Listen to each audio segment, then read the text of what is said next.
जय हिंद मेरे शेर सैनियों, और आप सभी का स्वागत है आपके अपने चैनल प्रीतम एकेडमी में। और मैं हूं पंकज कुमार।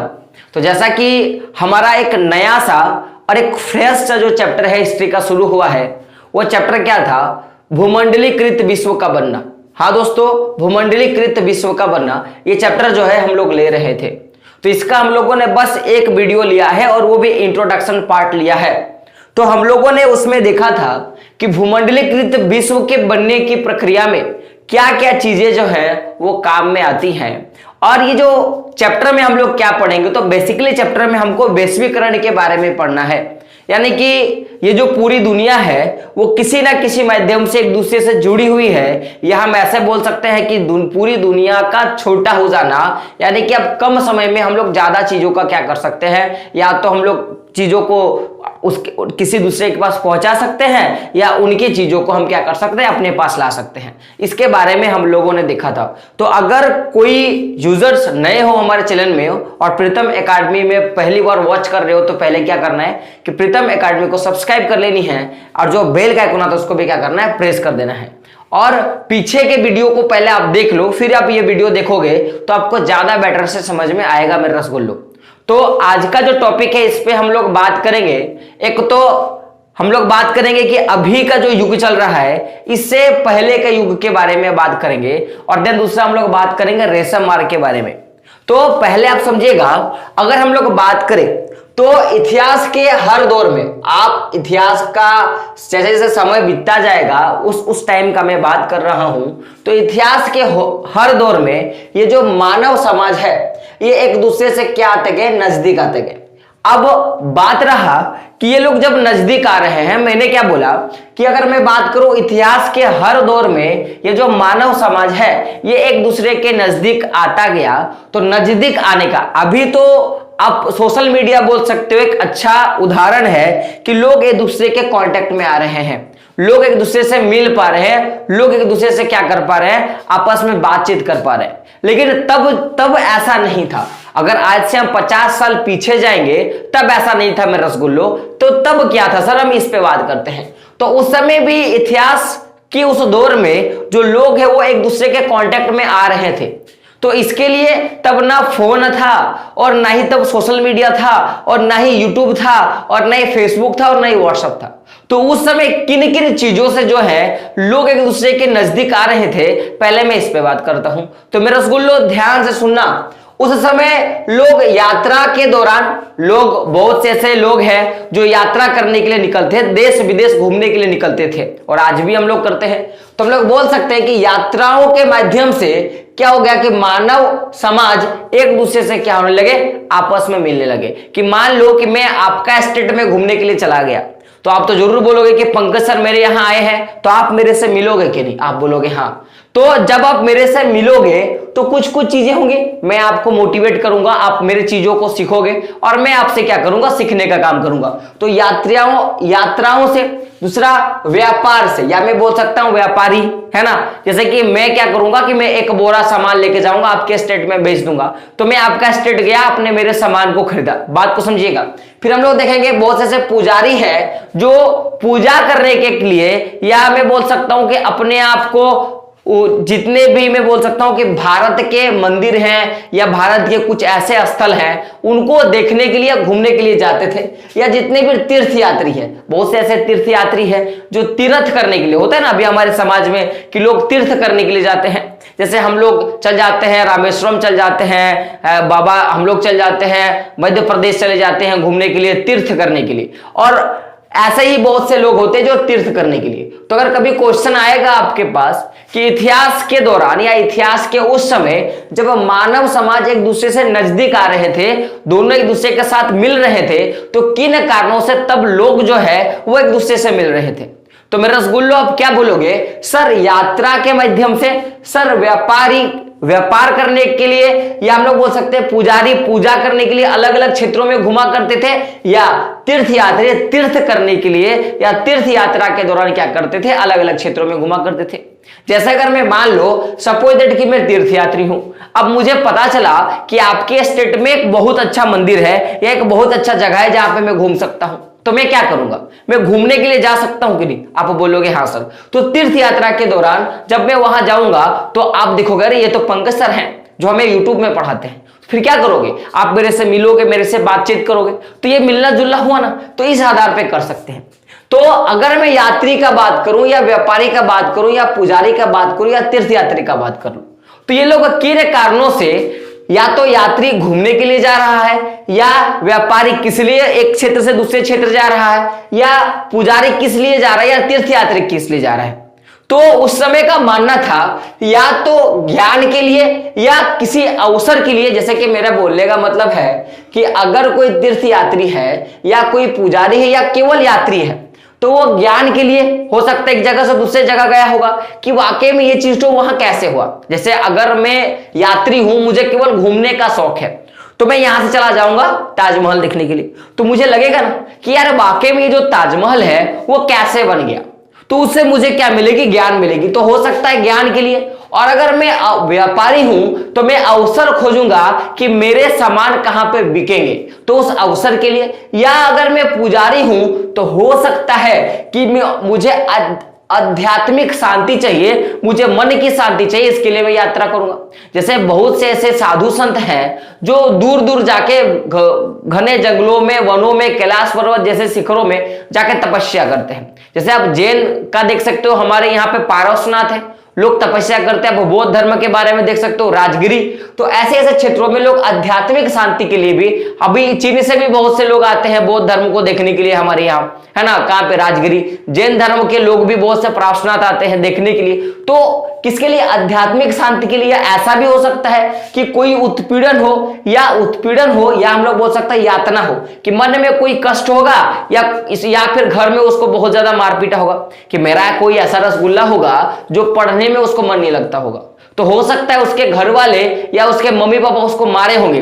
तो मारने के डर पे आजकल के एक बड़ा फेमस डायलॉग है, तो आप मुझे मारोगे ना तो मैं घर छोड़ दूंगा। तो हो सकता है उस उत्पीड़न या यातना पूर्ण जीवन से बचने के लिए भी लोग क्या करते होंगे, एक जगह से दूसरी जगह जाते होंगे। तो या तो ज्ञान के लिए, या अवसर प्राप्त करने के लिए, या आध्यात्मिक शांति के लिए, या उत्पीड़न के लिए, या यातना पूर्व जिंदगी जो उसका था उस क्षेत्र में, तो उससे बचने के लिए लोग क्या करते हैं, भाग जाते हैं। जैसे जेल में कैदियों को बंद किया जाता है और वहां पे उनको मारा पीटा जाता है, उनको यातना दिया जाता है, तो क्या करते हो, जेल से भाग जाते हैं। तो भाग के किसी दूसरे क्षेत्र पे चले गए। तो इस दौरान क्या हुआ कि समाज के लोग एक दूसरे से मिलना शुरू किए। तो कभी अगर कारण आएगा कि किन कारणों से जो लोग हैं इतिहास के उस दौर में लोग एक दूसरे से क्या करते थे, मिलते थे, या समाज एक दूसरे के नजदीक आने लगा, तो कारण क्या बोलोगे, या तो यात्री ज्ञान के प्राप्ति के लिए, व्यापारी अवसर के प्राप्ति के लिए, पुजारी आध्यात्मिक शांति के लिए, तीर्थकर आध्यात्मिक शांति के लिए, या बहुत से ऐसे लोग हैं जो उत्पीड़न या यातनापूर्व जिंदगी से बचने के लिए क्या करते थे, एक जगह से दूसरे जगह जाते थे और वहां के लोगों से क्या करते थे, में रसगुल्लो मिलते थे। यहां तक बात करें।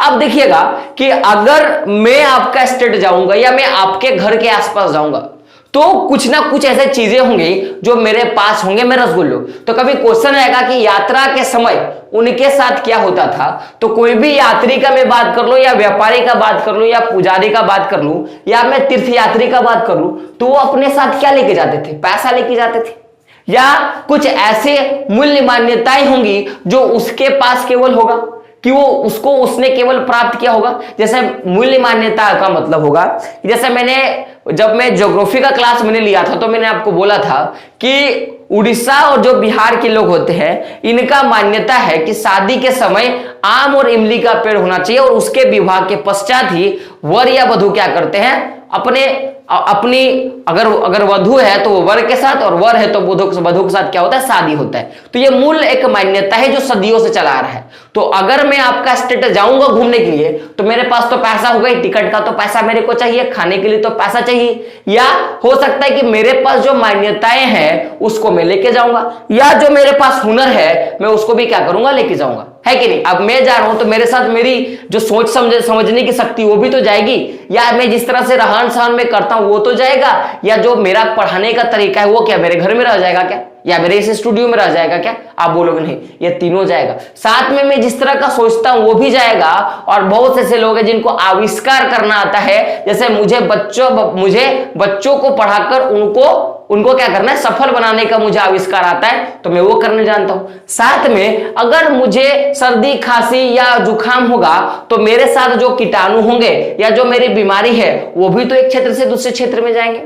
मेरे रसगुल्लो ध्यान से सुनना, बड़ा इंपॉर्टेंट चीज है कि अगर मैं आपका क्षेत्र जा रहा हूं और मेरे पास पैसा है तो मैं पैसा लेके जाऊंगा। आप बोलोगे हाँ, मेरी जो मूल मान्यता है, जैसे मैं मानता हूं कि सभी बच्चों को पढ़ना चाहिए, सबका साथ सबका विकास होना चाहिए, सबको ऑनलाइन पढ़ना चाहिए, मेरी मान्यता है, तो वो भी तो मेरे साथ ही जाएगी ना। साथ में जो मेरा हुनर है पढ़ाने का वो भी साथ में जाएगा, जो मेरे विचार है वो भी मेरे साथ जाएगा, और मैंने जो आविष्कार किया मैं उसको भी लेके जाऊंगा। और साथ में मैं क्या कि मेरे साथ जो कीटाणु है, जैसे कि मुझे सर्दी हो गया तो सर्दी कैसे होता है, कोई कीटाणु वगैरह से होगा, या मैंने जहां पे बैठा वहां पे कीटाणु था, मेरे साथ क्या हो गया, आपके साथ चला गया। तो जब वैश्वीकरण का प्रभाव होता है मेरे रसगुल्लो, तो उसमें ये सारी चीजें, चाहे पैसा का बात कर लो या मूल मान्यताओं का बात कर लो, हुनर का बात कर लो, विचार का बात कर लो, आविष्कार का बात कर लो, या कीटाणु और बीमारी का बात कर लो, ये सभी क्या होते हैं, पूरे क्षेत्र में विशेष रूप से फैलती है। अब मेरे रसगुल्ले बोलेंगे सर जैसे अगर मैं बात करूं इतिहास में, मैं बात करता हूं, प्रेजेंट टाइम में भी बात करूंगा। जैसे आप देखोगे, अगर मैं बात करूं तो आज से अगर मैं 3000 ईसा पूर्व में जाऊं, आज से मैं 3000 ईसा पूर्व में जाऊं, यानी कि ईसा मसीह का जन्म से मैं कितना जाऊंगा, 3000 वर्ष पूर्व में जाऊंगा, यानी कि 3000 वर्ष पीछे में जाऊंगा। तो आपको देखने को मिलेगा कि जो समुद्री तटों पर जो होने वाला व्यापार था, मैंने क्या बोला कि आज से अगर मैं 3000 वर्ष पीछे जाऊंगा मेरे रसगुल्लो, तो क्या देखने को मिलेगा कि समुद्र तट पर जितने भी व्यापार हो रहे थे उन पर कहां से हो रहा था कि सिंधु घाटी सभ्यता के इलाकों से कुछ ना कुछ आपको क्या मिलेगा, जुड़ा हुआ चीज देखने को मिलेगा। मैंने क्या बोला कि 3000 वर्ष ईसा पूर्व अगर मैं जाऊंगा, जब समुद्री मार्ग से व्यापार होना शुरू हुआ था, तो उस समय जो भी चीजें व्यापार होता था, कहीं ना कहीं वो चीजें सिंधु घाटी सभ्यता से होता था। जैसे हम लोग जब आप 12 में जाओगे तो कुछ चीजों के बारे में पढ़ोगे, जैसे कि यहाँ पे मैं बोल सकता हूँ कि चीन में एक तरह का मिट्टी पाया जाता था, जिसमें क्या होता था, बर्तन अगर फूट जाता है या बर्तन से पानी रिसने लगता है तो हम लोग क्या करते हैं, उसमें अलकतरा दे देते हैं, या फिर हम लोग कुछ ऐसी चीज देते हैं जिससे वो चुए ना। तो या फिर हम लोग क्या करते हैं कि हाँ, वो बैटरी से निकाल के मेरी मम्मी क्या करती थी, घर में दे देती थी। तो उस टाइप की चीजें जो होते हैं वहां से मिला गया। तो वहां अगर मिला तो यहाँ कैसे आया, तो जाहिर सी बात है कोई ना कोई लाया होगा। तो उस समय 3000 ईसा पूर्व में अगर मैं जाऊंगा तो समुद्री तटों पर बोले या व्यापार के माध्यम से सिंधु घाटी सभ्यता से उन इलाकों को जोड़ा जाता है। जैसे अगर मैं बात करूं, हम लोग कहां पे, हम लोग किस महादेश में, तो आप बोलोगे एशिया महादेश में। तो अगर हम लोग एशिया महादेश में हैं तो एक पश्चिमी एशिया भी तो करके है, तो इसका नाम पश्चिमी एशिया कैसे पड़ गया, तो ये भी क्या था, एक कहीं ना कहीं इस क्षेत्र के लिए ही उस क्षेत्र का नाम पड़ा, क्योंकि व्यापार होता था। आप बोलोगे हाँ सर। अब देखते हैं दूसरा चीज। तो जैसे मालदीव, हमारा जो मालदीव है, तो मालदीव के समुद्र में कोड़ी पाई जाता है। कोड़ी समझते हो ना, कोड़ी, आप लोग बोलोगे नहीं समझोगे। तो छोटा जब आप बच्चे जब होंगे, या अभी भी आप बच्चे होंगे, क्योंकि मेरे तो रसगुल्ले सभी बच्चे हैं, तो बचपन में मां क्या करती थी, कमर में एक धागा बांध देती थी और एक शंख जैसा छोटा आकार का होता था, जैसे आप छोटा आकार का होता था, उसको क्या करता था, कमर के साथ लटका देती थी। उसको हम लोग कोड़ी बोलते, क्या बोलते हैं, कोड़ी। तो हो सकता है कि मालदीव के समुद्र में जो कोड़ी पाया गया है मेरे रसगुल्लो, वो चीन में और पूर्वी अफ्रीका में, कहा, चीन और पूर्वी अफ्रीका में पाया गया।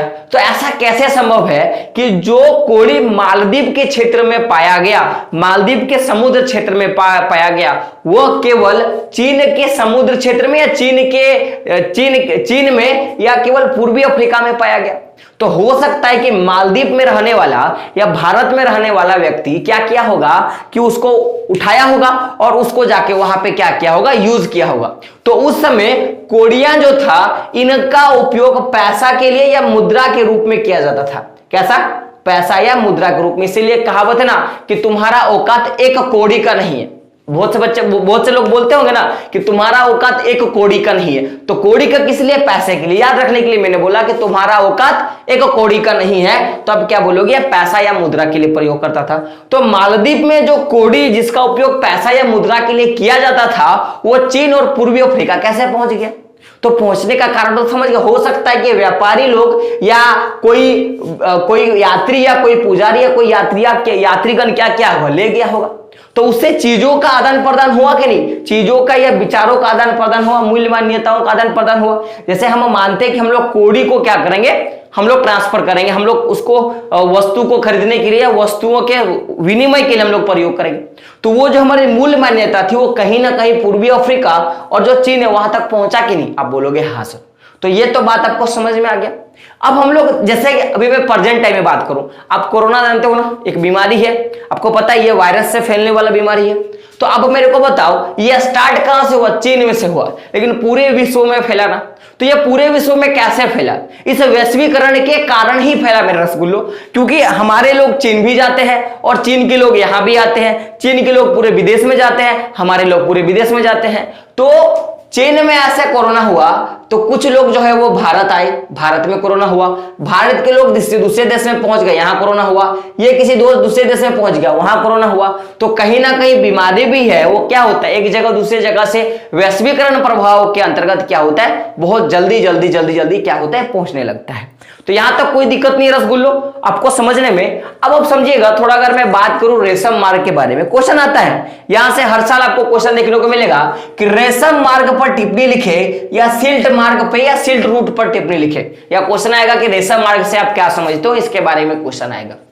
तो आपको पता है कि ये जो पूरा टॉपिक है आपको समझ में अगर आ रहा है तो सबसे पहले क्या करना है कि आपको एक लाइक कर देना है और अपने दोस्तों तक जरूर शेयर करना है, ठीक है। तो बात याद रखिएगा कि मंजिल ने हौसलों से कहा कि तेरी बस की बात नहीं, कि मंजिल ने हौसलों से कहा कि तेरी बस की बात नहीं, हौसलों ने मंजिल की आंखों में आंखें डाल के बोला चल झुट्टी तेरी इतनी औकात नहीं। तो अगर आपको आपके पेपर का, आपके मंजिल का औकात दिखाना है मेरे रसगुल्लो, और आप चाहते हो कि आपके एग्जाम में एसएसटी से आपको 90+ नंबर आए, और अगर आप चाहते हो कि एसएसटी में और आपको मैट्रिक में कोई पछाड़ ना सके, और आप अपने पड़ोसी के घर के सामने डीजे बजाना चाहते हो मेरे रसगुल्लो, तो मेरे साथ जुड़े और हमारे प्रीतम एकेडमी के साथ जुड़े। और मैं आज में चाहूंगा कि जिस तरह का कंटेंट मैं आपको दे पा रहा हूं ये और कोई ना दे पाए। तो हम लोग बात करते हैं रेशम मार्ग के बारे में। तो याद रखिएगा, अगर मैं बात करूं ये जो रेशम मार्ग है ये बेसिकली अभी भी प्रचलित है या अभी भी चल रहा है। तो ये जो रेशम मार्ग है, अब कहां से मैं सारा कुछ मैं आपको धीरे धीरे क्लियर करवा रहा हूं, आप गौर करना।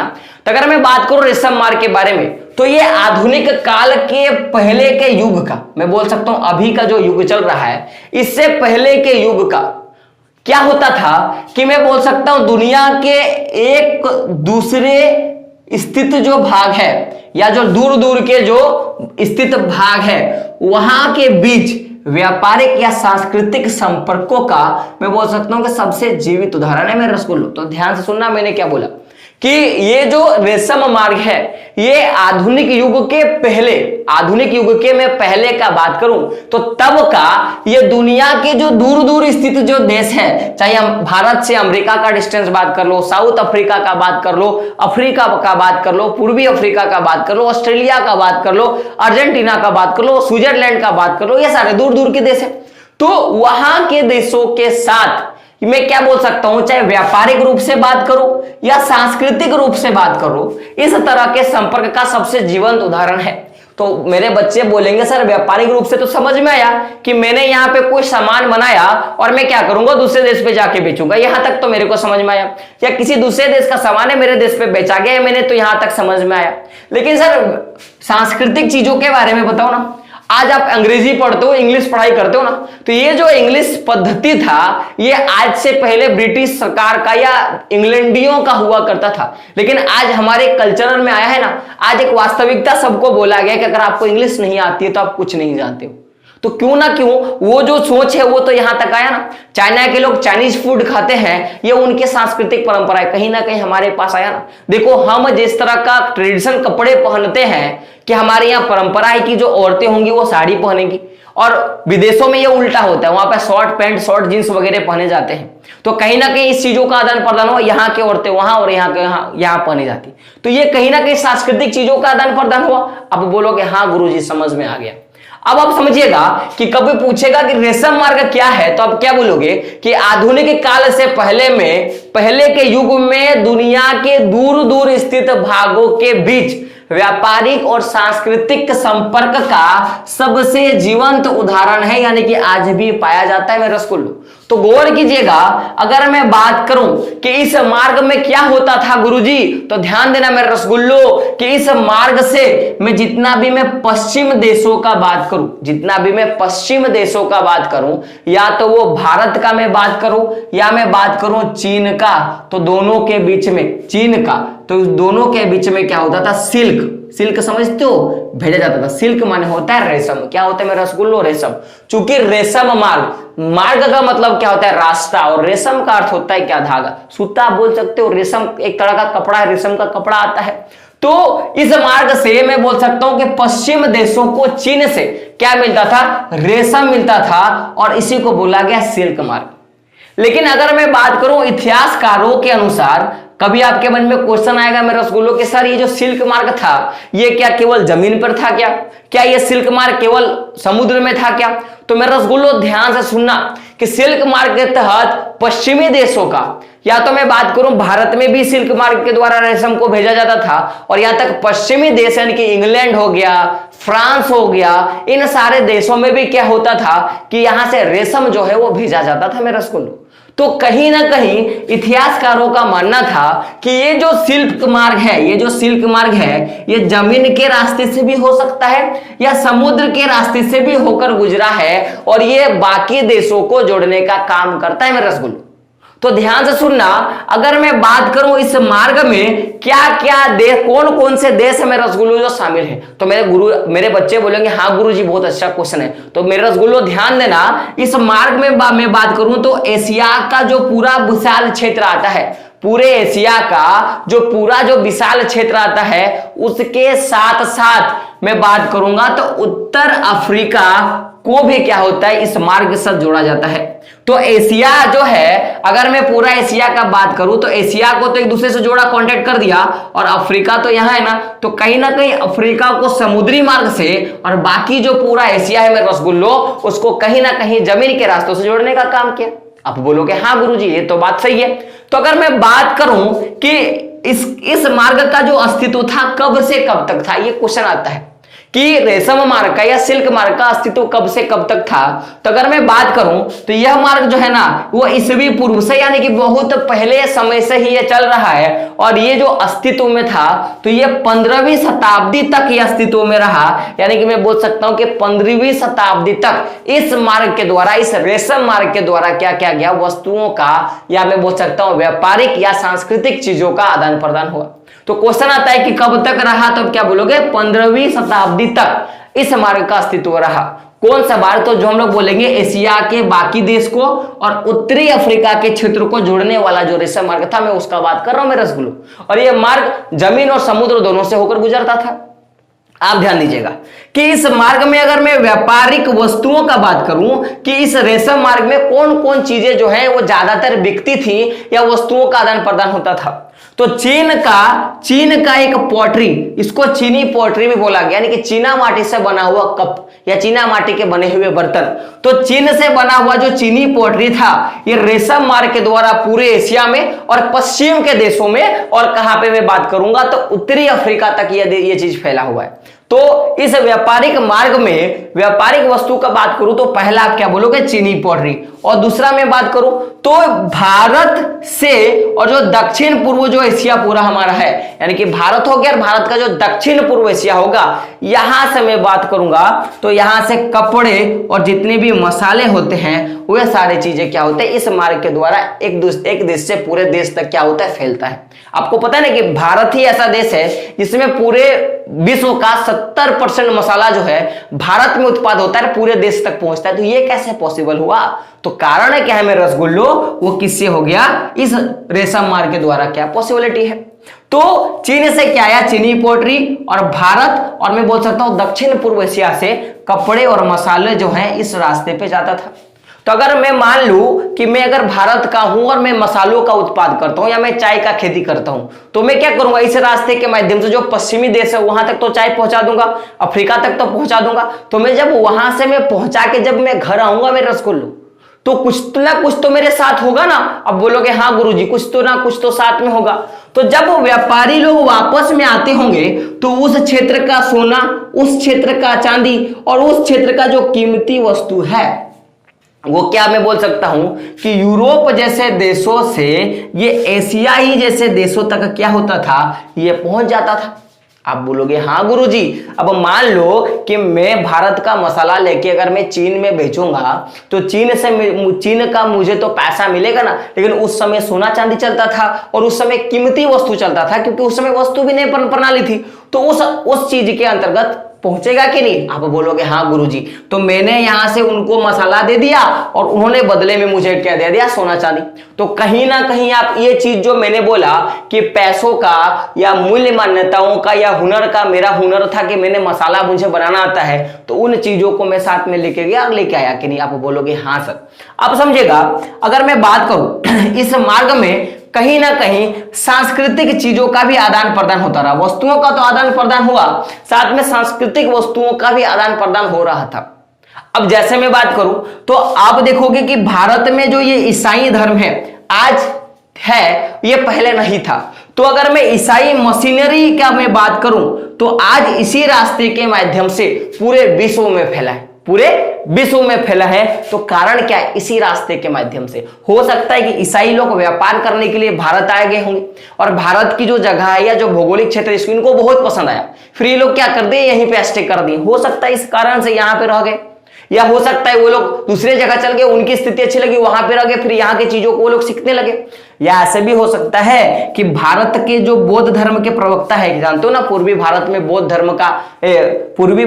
बौद्ध धर्म का प्रचार हुआ और यहीं से क्या हो गया कि पूरे क्षेत्र में पहुंचा। आप इस समय देख सकते हो कि चीन में दलाई लामा है, जो बौद्ध धर्म के प्रवक्ता थे, वहां के गुरु माने जाते हैं। तो कहीं ना कहीं इसी माध्यम से, चाहे आप व्यापारिक चीजों का बात करो या सांस्कृतिक चीजों का, क्या हुआ, आदान प्रदान हुआ और पूरे विश्व में फैला है। तो यहां तक मेरा रसगुल्लो समझ में आ गया। तो अगर कभी रेशम मार्ग के बारे में क्वेश्चन आएगा तो आप आराम से लिख सकते हो कि एक आधुनिक दुनिया का जीवंत उदाहरण है जिसमें व्यापारिक और सांस्कृतिक चीजों का आदान प्रदान होता है। तो ये सारे चीजों के बारे में आप आराम से लिख सकते हो। मैंने ये टॉपिक जो है मैंने कवर कर लिया। अब आपको बताना है कि आज का टॉपिक आपको कैसा लगा, क्योंकि बोला गया नहीं, रख हौसला वो मंजर भी आएगा, प्यासे के पास चलकर एक दिन समंदर भी आएगा।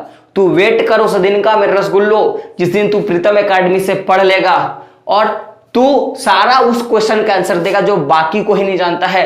तू स्टेट टॉपर करेगा, पड़ोसी के घर के आगे क्या बजाएगा, डीजे बजाएगा। क्योंकि मैं हमेशा बोलता हूं, सिंह बनो, सिंहासन की चिंता मत करो, तुम तो मांझी हो रे, जब तक तोड़ोगे नहीं तब तक छोड़ोगे नहीं। तो दोस्तों इसी के साथ मिलेंगे अगले वीडियो में, तब तक के लिए जय हिंद, जय भारत और आपका दिन शुभ।